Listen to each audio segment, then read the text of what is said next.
BTS가 미국 2021 아메리칸 뮤직 어워즈 AMA에서 올해의 아티스트를 포함해 3관왕에 오르는 대기록을 쓴 것뿐만 아니라 작년에 이어 그래미상 베스트 팝 듀오 그룹 퍼포먼스 부문에 다시 한번 노미네이트 되었습니다. 뿐만 아니라 코로나 이후 2년 만에 미국에서 콘서트도 진행하고 있습니다. 콘서트가 진행되는 소파이 스타디움의 NFL 홈팀이 방탄콘을 위해 경기를 다 원정으로 돌렸고 LA는 방탄콘으로 관광객이 몰려들었고 BTS는 소파이 스타디움 티켓을 완판시킨 아티스트가 되었죠.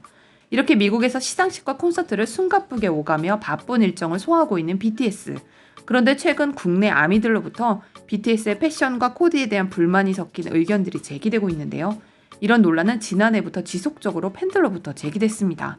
루이비통과 구찌 등 BTS가 홍보하는 명품으로만 입히고 리폼이나 스타일을 살리지 못했다는 의견들이 대두된 것이죠.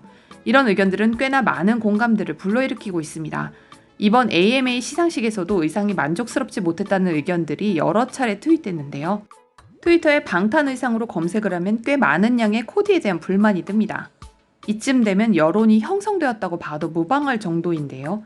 과연 방탄은 정말로 날이 갈수록 촌스러워지고 있을까? 이번 미국 방문 기간 동안 방탄은 유명 프로그램인 레일레이 쇼에 출연했습니다. 이 무대에서 웨스틴 스타일 자켓과 신발에 한국 전통 문양을 채택한 셔츠를 받쳐 입었습니다.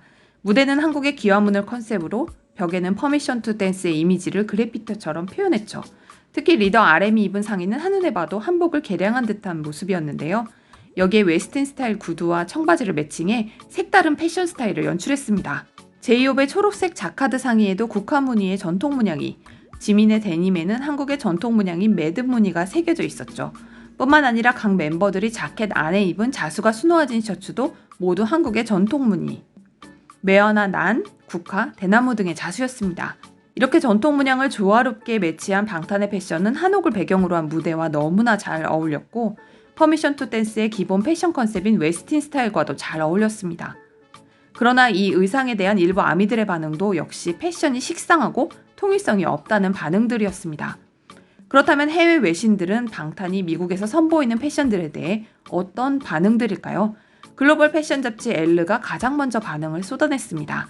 엘르는 BTS가 멋진 남성룩 3벌로 AMA를 평정했다라는 제목의 기사에서 BTS는 시상식에 직접 참석해 아메리칸 뮤직 어워드를 축복했고 3가지 훌륭한 남성복 룩을 선보였다.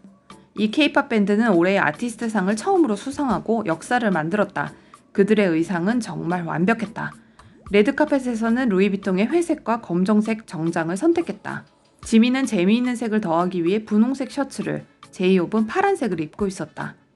소년들은 시상식 도중 콜드플레이와 함께 마이 유니버스 공연을 펼치며 더욱 감각적이고 캐주얼한 면모를 뽐냈다. 그룹 모두가 어두운 스트리트웨어를 입었는데 전국 진 제이홉의 의상에 디테일한 그래피티가 무대 위에서 정말 돋보였다. 또 BTS는 그들의 마지막 쇼를 패션으로 마무리했다. 버터 퍼포먼스를 위해 노란 정장으로 황금 소년처럼 꾸몄다. 올해의 가수상 수상자다운 완벽한 앙상블이었다. 이처럼 외신에서는 BTS의 패션을 긍정적으로 평가하고 있는데 공항 패션 역시 마찬가지입니다.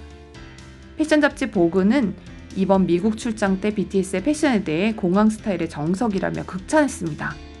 그렇다면 왜 이들의 패션에 대해 불평하는 의견들이 줄을 이을까요? 스타와 팬덤은 심리적 공생관계를 이룹니다. 연구에 따르면 팬과 스타는 심리적으로 단단히 엮여 있습니다. 팬들은 스타에 대해 자기동일시를 하고 이에 따라 모방을 합니다. 스타 역시 팬덤을 통해 자아 실현과 인정 욕구를 채웁니다. 또 팬덤은 매슬로우의 인간의 욕구 5단계에 등장하는 소속감에 대한 욕구를 충족시켜줍니다. 소속감이 만족되면 팬들은 그 다음인 성취감, 자아 실현의 욕구를 느끼고 싶어합니다. 따라서 스타를 위해 기부와 같은 여러 선한 일을 스타의 이름으로 하기도 하고 팬덤 내에서 자발적인 봉사활동을 실천합니다. BTS의 의상에 대한 지적 역시 이러한 성취 욕구를 만족시키기 위한 일종의 심리적 기제. 또 다른 이유도 추측해 볼 수 있습니다. 코로나를 거치며 슈퍼스타로 발돋움한 BTS. 다이너마이트, 버터, 퍼미션 투 댄스 모두 희망적인 가사를 담은 댄스곡이지만 코로나 이전 BTS가 발표했던 곡들과는 성격이 다릅니다. 코로나 이전 BTS는 너 자신을 사랑하라는 러브 유어셀프 시리즈와 피땀 눈물, 온, 마이크 드랍 같은 개성 넘치는 곡들을 발표했죠. 마침 코로나 이후 전 세계적인 글로벌 아이콘으로 발돋움했기에 오랜 팬들은 나의 스타가 변했다는 박탈감을 느끼고 있는 것으로 보입니다.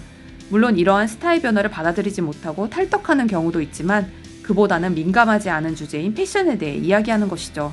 실제로 북미 팬덤에선 BTS의 퍼미션 투 댄스가 발매되었을 때 지나치게 평범하고 기계음을 너무 많이 넣었다는 비판이 일기도 했습니다. 이러한 오래된 팬덤의 저항은 탄탄한 브랜드를 갖춘 마블 시리즈에서도 보일 만큼 비교적 흔한 일입니다. 글로벌 아이콘으로 성장한 BTS. 이들의 성공은 한국 음악 시장의 언더독으로 시작해 북미 팝의 심장인 빌보드에 노미네이트되는 기적을 이뤘습니다. 이들이 철저히 무대 밖에서 외면받을 때 옆에서 싸워준 오랜 팬덤은 그래서 소중합니다. BTS 역시 늘 이 아미들에 대한 감사와 존경을 드러내곤 하죠. 오랜 팬들은 내 손을 떠나 글로벌 스타가 된 BTS를 보며 지금 진통을 겪고 있는지도 모릅니다. 한국에서 출발해 미국에서 올해의 가수가 된 BTS. 대중성과 독창성이라는 선택 앞에 그들이 서 있는 건 분명해 보입니다. 감사합니다.